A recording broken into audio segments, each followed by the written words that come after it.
السلام عليكم. لا تنسوا الاعجاب بالفيديو والاشتراك بالقناة تشجيعا لنا لنستمر بالجديد ان شاء الله.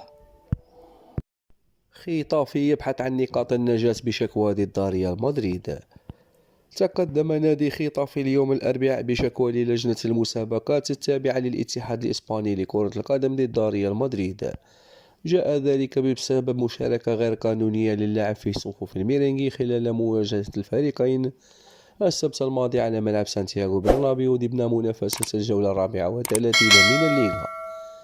ومن الممكن أن تتغير نتيجة المباراة التي انتهت بفوز الريال إذا قرر خطافي المضي قدما في شكوى، حيث يرى النادي أن الفريق الملكي قام باستبدال غير قانوني خلال المواجهة.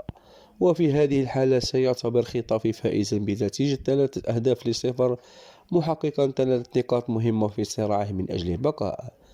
ويحتل خطافي حاليا المركز 18، أول مراكز الهبوط، برصيد 34 نقطة وبفارق نقطة واحدة عن بلد الوليد وقادش البعيدين نسبيا عن منطقة الخطر.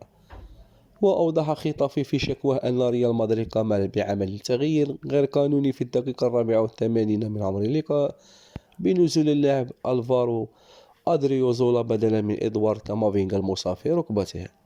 في البداية لم يكن اللاعب الوسط الفرنسي هو من اختاره المدرب للخروج، بل كان ماركو أسينسيو ليحل محل أدريوزولا.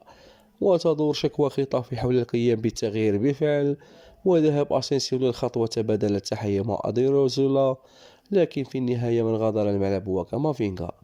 وأرسل الاتحاد الإسباني تلك الشكوى للفريق الملكي، وسيكون أمامه 3 أيام للرد عليها وتقديم بدفاعه.